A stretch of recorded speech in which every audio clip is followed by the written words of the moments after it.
Hi guys, it's Kanita here with LOTUS Podcast. Here we're talking about everything from growth, transformation, mindset, and everything in between. Welcome back to the second episode. Last time I was here, I was sitting in I was sitting here filming this in August, and it's October now. So we got some stuff to catch up about. But first and foremost, I want to say thank you so much to every single person that has shown love and shown support for the launch of my podcast. I really appreciate every single one of you. I can literally feel the love. It's a lot more than I expected, and I was definitely speechless and taken back. So thank you so much again. And also thank you to my wonderful friend Joey. If without him too, I wouldn't even be posting this podcast at all. He literally called me on Monday night and was like, are we exploring this or what? And then that's it. That's it. 2 days later, I posted it, and everyone's been giving me wonderful feedback, and I'm so excited to continue this and grow with you guys. All right. And also, I want to talk about the last episode too, because I was so nervous. I felt like I filmed it on a whim too. I came up to Joey the day of posting the podcast, and he also has his own podcast too, by the way, guys. Go listen to it. It's called Made You Listen.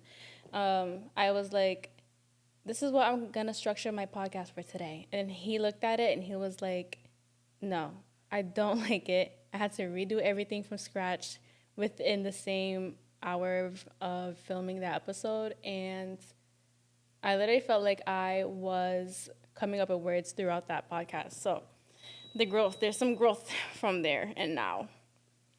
But yeah, so in one of the reels too, I also posted the fact that I had took a hiatus from filming that from in between from then and now. That was filmed in August. It's obviously October right now. So what happened? So what happened was I fell into a season of isolation. And that's what we're going to talk about today.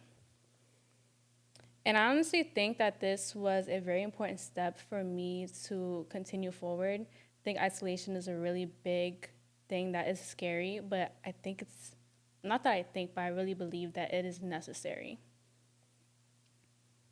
All right. Also, disclaimer for today's episode, I'm not a professional. I'm not a doctor. I'm not a psychologist. I don't have a degree in whatever I'm talking about in this mental health stuff. I'm just speaking from my experience. So if you are concerned about your own mental health or someone else's mental health, please actually go seek professional help. All right, let's get into it, guys. Okay, we're talking about isolation. What is isolation, you may ask? Well, let me tell you.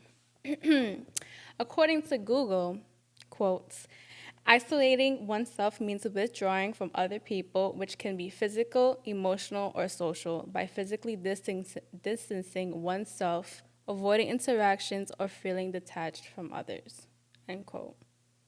Okay, Kanita, we get it. That's what isolation means, but like, why do people do it? That's a very good question. And let me tell you, there's so many reasons why people isolate. A lot of it could be people going through a loss, people having to grieve something in their life, people dealing with mental health, depression, anxiety. And a lot of the times, too, I feel like people feel like they have no sense of community. But this is what Lotus is for. And as I grow with this podcast, as this podcast grows, I hope you grow as well, and we all grow together. And I also want to talk about the effects of isolation and how it really can impact your health. So we're going to get a little educational today. And studies have shown that there is a correlation with a decline in overall mental health, physical and behavioral. And according to the American Psychological Association, they had written an article on the risk of social isolation. Quotes, evidence linking perceived social isolation with adverse health consequences, including depression, poor sleep quality, impaired executive function, accelerated cognitive decline, poor cardiovascular function, and impaired immunity at every stage of life. End quote. Excuse me. And then also another piece that I found interesting was, quote, our research really shows that the magnitude of risk presented by social isolation is very similar in magnitude to that of obesity, smoking, lack of access to care, and physical inactivity. End quote. That was a lot. Well, let me tell you what it actually means, because I just threw a bunch of stuff at you guys, a bunch of words, right?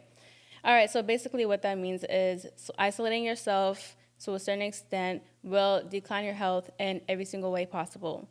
And also with that, it's going to not only decline your physical health, it declines your mental health. It's just as bad as smoking. It's just as bad as being obese. It's just as bad as not moving your body and taking initiative in your well-being. And now let's get to what I want to talk about. Now that all the educational stuff is out the way.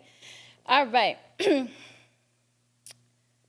When do I notice that a season of isolation is prominent in my life? Well, a line that I always say to myself when I notice myself falling into isolation or getting too deep into it or being triggered by it is big emotions call for a big reflecting. Let me tell you that again.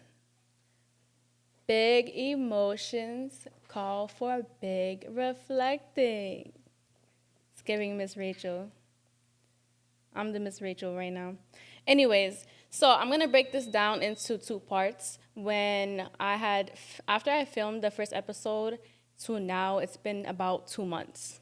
I would say in the first half, I think that basically the first full month, when I noticed I was feeling these big emotions, these emotions were like doubt, fear. And what was the things I was thinking while I was feeling like doubt and fear? I was thinking like, okay, I did film this episode, but I'm not confident in myself. I know that I was nervous. I know that I was stuttering. I still stutter here and there. It's probably gonna get no support. I don't even know if people are gonna like this. Do I really want to take this serious? And I just felt like I felt it so heavy to the point where I really just was not a fun person to be around. And I already knew that anyway, so I really just took myself out from being social from the public, to be honest. Other than showing up for what I need to show up, I basically just shut myself out. I put my phone on Do Not Disturb, was not talking to nobody, was not answering no FaceTime calls, was telling people like I need my space, this and that, and so forth. Those feelings were very daunting, and it was just like, am I really ready to do this, take this serious, and share this with the world or anyone that's actually listening? That was basically the big chunk of the first part. The second part, I would say, would be the rest of the other month. From probably I ended about 2 weeks ago, was really understanding the purpose of why I had to isolate myself and why did I feel these feelings. And I think understanding the purpose when you're in that type of season in your life, especially when it feels really dark, is very vital. Not a lot of people take the time to really assess it. Sometimes a lot of people can resist that feeling. And what I like to do is I try not to resist, even though it's a bit habitual. It's second nature. It's normal, and we get it. It's not fun. And in this second season, what I had come to gather is I was just basically purging out an old identity of myself that was not confident, that was ready to self-sabotage, that was ready to be a person that started a bunch of stuff but never really continued with these projects. Or that would get excited and spoke about things early on and then not do them. Really had to purge out these self-limiting beliefs because it is not hard. I mean, it is not hard. It is not easy to be sitting in front of a camera, and it's not even easy to have people watch me. It's disturbing sometimes, but we're getting past that. I also felt like part of that was having to deal with an ego death, and like I said, an ego death of sharing myself, showing myself, being seen by people, and also like just throwing the content out there out on a whim where people are going to analyze me at one point or going to perceive me, judge me, and it is uncomfortable. It's still uncomfortable, to be honest. And I think I really had to let go of the ego of also wanting to be perfect. There's nothing that is perfect in this life, and nobody's perfect. And I really had to come to terms that I'm not perfect either. And so be it if anybody is going to judge me, perceive me, analyze me. Because I can tend to do that, not to others, but more towards myself. I'm my biggest critic. So had to literally just shed everything out and just like a snake or something, like shed everything out and leave that in the past. And also, there was a big understanding of that when you're in a chapter in a season of your life is going on or is about to come, especially when it's like good things and you have been implementing systems and you've been working every day to really reach a potential of a person you're trying to become, the tests are going to get louder. So I kind of just viewed this as more so, all right, so this is a test. I'm in the last chapter. This is a cumulative of everything that we have learned from before, and it's just being amplified like times 10. Did I pass? Am I going to pass? Will I fail? And that was probably one of the biggest difficulties that I had to really let go and continue to understand, continue to live in my purpose, and continue to be true to myself. This is what I want to do. I really want to help people and implementing the things that I have learned and sharing them with others, sharing them with you guys.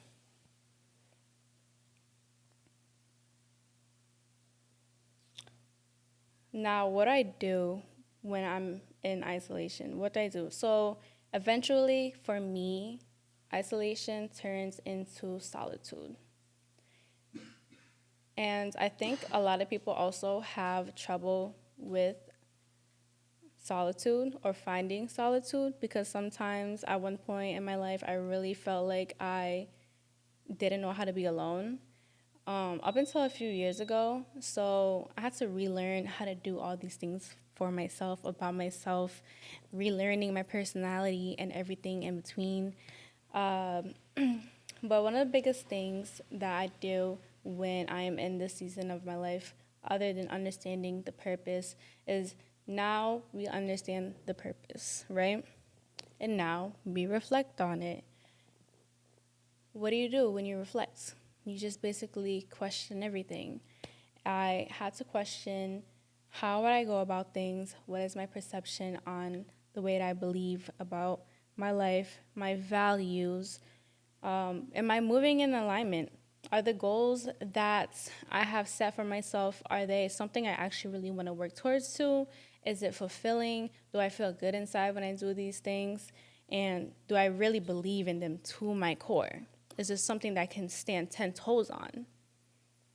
And building a podcast on transformation, building a podcast on vulnerability is definitely not easy, but that's how you build great relationships. And with every single person in my life, too, it's never superficial, it's never surface level, and I am vulnerable with just about everyone that I'm close to that's in my circle, and it's truly meaningful. So I really want to share this type of relationship with you guys, with the community, and I know it's going to impact someone in some type of way, and someone probably needs to hear this.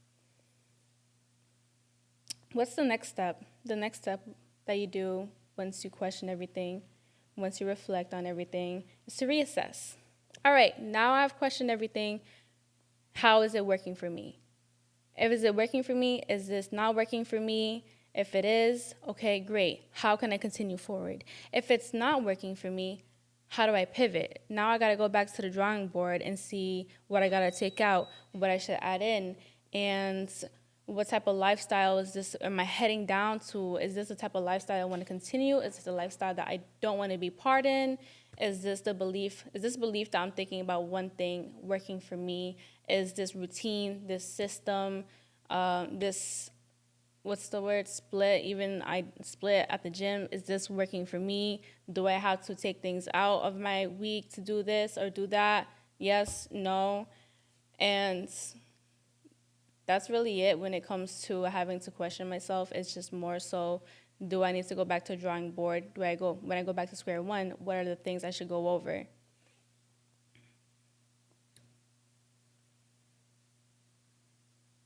It's really not just understanding the purpose of this season of isolation and what you're learning in it. It's also embodying the lessons that are being brought to you while you're in it. Sometimes, with a lot of people, you do have to be alone to really understand who you are and what works for you, and observe and analyze the settings that you have around you. What are you doing on your free time? The people that you surround yourself with, are they people of quality, or are they just people that just like to have fun and not work on themselves and da da da da? And I think that was also a big lesson for me this year too, especially in this season. It also was just amplified times 100. And now, once we turn isolation into solitude, what do we do from there? How do we keep ourselves from spiraling? Basically, what I do is I like to do things that make me feel good.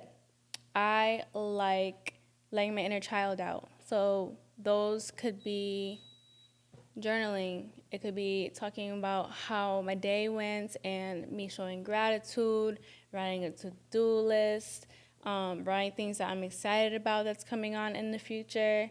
And along with journaling, I feel like it just helps you release a lot of stuff. So I think that's also important. It doesn't work for everybody. It may not work for everybody. It may, but for me, that's what works for me. I also love the idea of pulling back just to launch forward. I feel like isolation season is definitely a time where you really have to step back, pull yourself back, just so you can launch forward and really reap what you sow. So if things are working out and the things that you're doing aligning with you, once you launch forward, everything just comes and it just flows and it just happens so fast, honestly. Like even right now, like taking that isolation season and then coming back out, posting about that podcast on a whim. Like, it's so funny how I am on the marketing team and I did absolutely no marketing at all for this podcast. And yet the feedback was immaculate. I'm still processing right now the fact that so much people showed so much love, and family and friends, strangers, and it's definitely a feeling that's worth going through a season like that. I also like to give myself, I don't remember the actual source, I'm pretty sure it was from Ed Milet's, I think, but you break things down into a mental, physical, and spiritual win. So when it comes to a mental win for me is I love to read, I love to listen to other podcasts, I love to do anything that has to really stimulate my mind, that makes me more distracted. But lately, for me, I have been reading, and my focus right now is classic literature. I have dove into classic literature literally recently, probably like last week or 2 weeks ago, I want to say. I think like last week.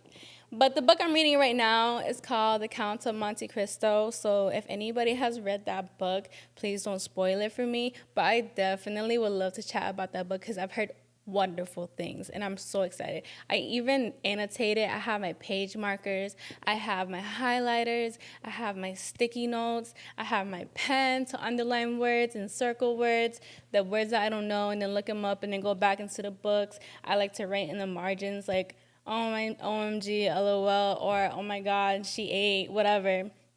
But it's a it's a fun thing that I've been diving back into, and it was something that I didn't like for a long time. I really resisted reading, but now at the big age of 24, I'm just like, oh, okay, actually, you know what? This is actually not bad. So that's my mental win.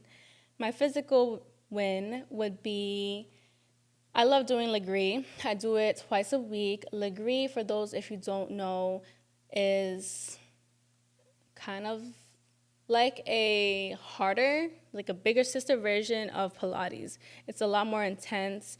It's high impacts, it's resistance, it's slower movements, it's pulses and holds. I believe if some of you guys have been to Solid Core in Cranston that just opened, it's similar to that, but I think there's a difference. I don't remember the exact difference, but I know it's a lot more intense, and that's what I like to do. And then I will hit the gym a couple times out of the week too, on top of that, of going to Legree twice a week. But definitely moving my body in some type of way, going on for a walk. Definitely moving your body is going to help with filtering out your thoughts, filtering out your emotions. It's just good to not keep yourself stagnant.